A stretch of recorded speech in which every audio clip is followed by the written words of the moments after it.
for a little Halloween story time and pumpkin carving.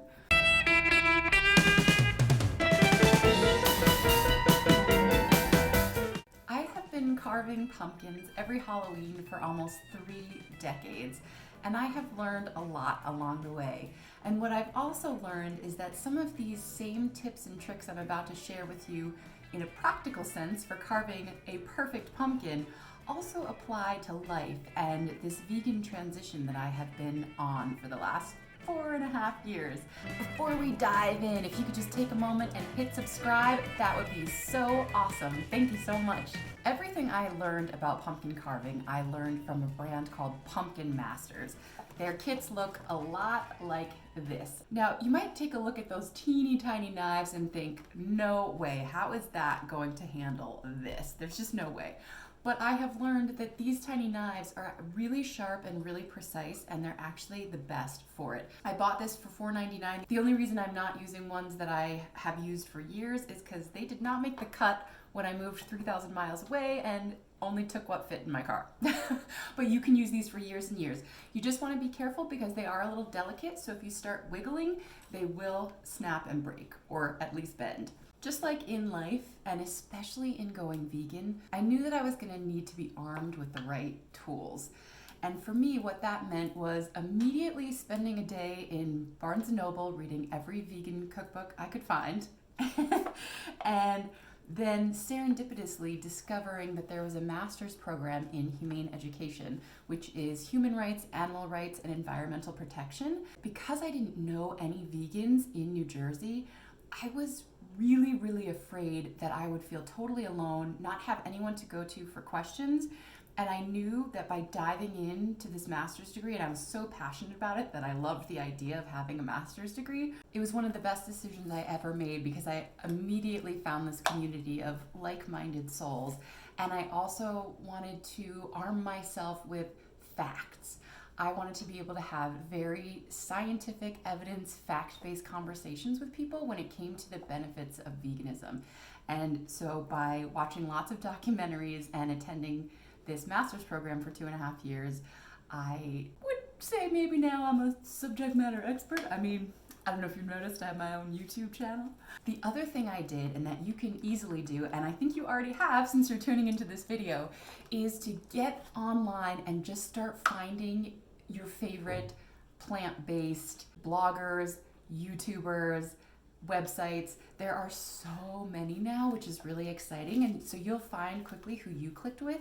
In my case, I found a website called Clean Food Dirty Girl, which is Molly Patrick, and I loved her sense of humor, I loved her style, I loved that she was doing all these really healthy recipes, and it taught me so much about cooking, and I just got in the kitchen and kind of went crazy. But I am not gonna lie, I was really scared when I decided to go vegan. I decided overnight. I really didn't know what I was doing and didn't feel like I was gonna get much support from my friends and family. I figured they'd all think I was crazy. So I understand if you're feeling the same way, but at the very least, you have me as an advocate and support system, and don't ever hesitate to reach out. If you've ever carved a pumpkin before, you know that there is the very necessary sticky step of cutting out the top piece and reaching in there and ripping out the guts. I really hate this part. I think everyone hates this part, and it reminds me so much of when you make a life change, like going vegan. It can get messy, especially in the beginning, and you might mess up. There's no such thing as a perfect vegan. The minute you walk outside, you're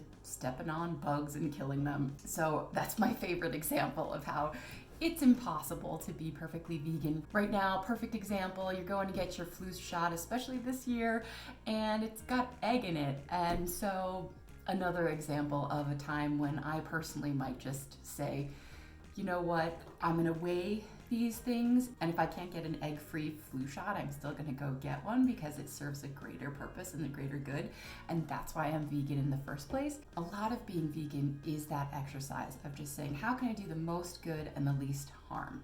So it can get a little messy in the beginning, especially if you don't feel like you have that support system. But if you're like me, you've probably realized that The greatest rewards come from some tough, icky, messy things.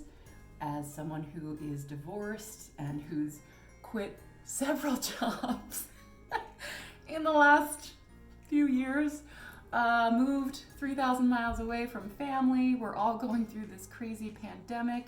It's a messy time to be alive, but sometimes you just gotta dive in, and you don't have to be perfect. Don't let perfection be the enemy of progress, as they say. It will be a little messy. Life is always messy, or sweaty, or both, but they wind up leading to some pretty awesome things. Practically speaking, when you draw that line on the top of your pumpkin, make sure that it's big enough that you're actually going to be able to fit your hand in there. I also do it a little bit on an angle, so pointing my knife towards the center of the pumpkin. That way the piece will rest kind of nicely once you have it off. And worst case scenario, if you open this, you still can't get your hand in, you can usually do a little bit of trimming on the inside guts, kind of to get in there. So don't fret. Also, if you're really type A and you hate the line that you've drawn on the top of your pumpkin, nail polish remover, I think, will get that right off. If you're doing plant-based vegan cooking for the first time, you're probably gonna have some trial and error, as I did and still do. But don't let that stop you from trying. There are so many resources out there, like we talked about, with having the proper tools. It's not always going to be perfect, and everyone's taste is so different. I've learned this a lot as I've been recommending products to people, that some of the stuff I hate, other people just love. So you really do have to do some experimenting just to find, for example, what plant-based milk you like. Some people love almond milk. I can't stand it. So you're going to be making some messes in the kitchen, maybe spending some money at the grocery store that doesn't wind up working out for you. But if you commit, you'll very quickly build an arsenal of recipes and products that you love. Once you learn what's vegan and what's not, you remember it. Like for Arnold sandwich hamburger rolls, I know are vegan, and it just sticks and you remember. So once you check a label once, it's very rare that you'll have to go and check it again, and you'll just remember. And so when you go to the store, you'll have your vegan goggles on and you'll just know exactly what products to buy. So that first month can be the messiest, but it gets so much easier. I promise. Okay. Oh, that was like the cleanest. Maybe I should talk more often. Oh my goodness. This is like totally perfect. Wow, this is I could fit, come over, I could fit your hands and my hands in there. Usually what I'll do is I'll just saw off these guts.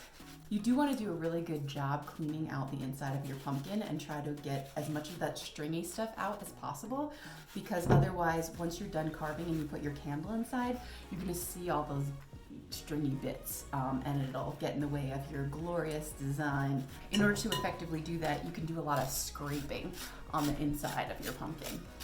Voila! Now, in true vegan dollar fashion, we won't let this go to waste. I will toast up these pumpkin seeds, and I don't know if you can hear the jingle jangle of my dog's collar, because he loves this stuff. So I would imagine if you are tuning into the Vegan Dollar, you, like me, have a wild independent streak. You want to be authentically you all the time, which is why I usually always wind up drawing my own pattern. So they're not always the most professional, but they're mine, gosh darn it. And that is a huge reason, I think, why going vegan was maybe a little bit more natural for me, because even though no one else that I knew was vegan, I didn't care. I didn't care what other people were doing. And even though I care a lot about what other people think about me and I want them to like me, it's never gonna actually stop me from making the right choices, or what I believe are the right choices. And for me, protecting animals and the planet and making choices that are part of the greater good and living in a heart-centered way are always gonna be the right choices. And if someone disagrees with that, they can go, carve their own pumpkin. And I am so happy that you've chosen to tune into this channel, because what I'm guessing that means is that you're already vegan, you're curious about veganism, you want to start incorporating more vegan choices in your life, and I think that that is totally badass. So here is my custom drawing, and I'm gonna slap them right on the best looking side of my pumpkin. And so regardless of what pattern you're gonna use, you are going to want to tape it onto your pumpkin and transfer it. And so what Pumpkin Masters and some other kits will give you is a little pokey tool that you can outline all of the dark shaded bits, because the dark shaded bits are representing what's gonna be cut out of your pumpkin. If you're brand new to pumpkin carving, you might want to start with a kit like that and take a pattern and follow their instructions. It can be very easy to cut out the wrong parts. So I realized that this kit doesn't come with a little poker, and so I'm gonna see if a pen will work. You usually wanna cut out your pattern a little bit and make it a little bit smaller, and I'll show you what I do. I failed scissors in kindergarten. Yeah, did you know that was a thing? So to make up for it, I can now use scissors with both hands. I am actually not right-handed. Take that, Mrs. Costello. Bam, see what I just did there? So I cut some lines, not into the pattern, of course. And this just helps you be able to mold your pattern around your very not flat pumpkin. And you want to get it so you don't want it too close to the tippy top or tippy bottom. So this, I think, is going to actually work out just fine. If you have a better waste-free option to not use up tape, leave a comment, let me know. Usually I will tape the top and bottom, pull them taut, and then kind of flatten the sides so that I can try to get it to lay as flat as possible. Again, I'm not going for perfection here. Then once you've got your pattern taped on, you'll go ahead and poke holes all around the edges about 1/4 of an inch apart. Voila, holes poked.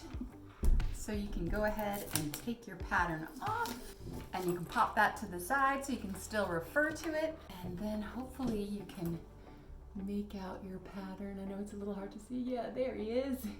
And get to cutting. You're going to want to cut the smaller detailed pieces first, because once you cut the big chunks out, like his ears, the integrity, the stability of your pumpkin starts to waver. So if you've got this big hole, like say your eyes cut out and you're trying to do some small detail next to that big hole, the pumpkin's a lot more wobbly. And this is where the next life/going vegan lesson comes in, which is to have a sense of humor and be willing to laugh at yourself, because things don't always go according to plan. I wrote about this on my blog over at gojulesgo.com, and the best part about having a blog, it's a humor blog, I write about my life, is that it allows me to look through that lens of humor for all things. So even now, sometimes in the moment when something is mortifying, I'm able to see it as this hilarious story that it is going to be. And usually in that case, the more embarrassing, the better. I don't know what's wrong with you people, but the more I embarrass myself, the more you want to read it. So it's actually very helpful. Having a sense of humor and veganism often don't go hand in hand, and I think that that's a real shame. Being vegan is a fun and joyful thing when you think about it. You are a superhero. Every day you're saving lives and protecting the planet. It is really, really cool. And trying new vegan stuff and figuring out ways to veganize your favorite non-vegan foods is really, really fun. So one of my goals has always been to show how fun and accessible it really is. I always get nervous about the little details, just like in life. So you might say the wrong thing, you might buy the wrong products, accidentally eat something not vegan.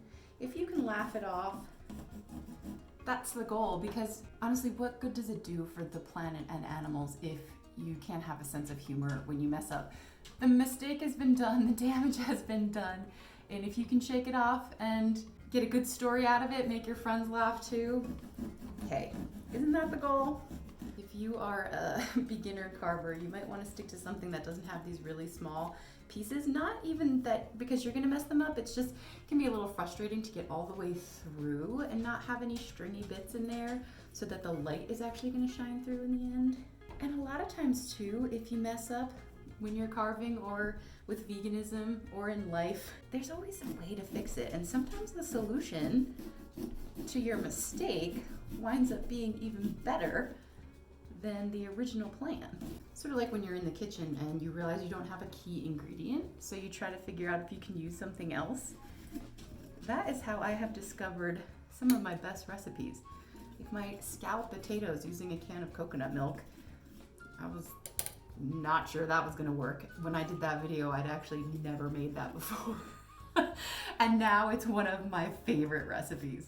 The other thing about having a sense of humor too, if you are vegan or you're on a vegan path and you're not getting a lot of support, or you're getting those comments like, oh, but bacon though, and how do you get your protein?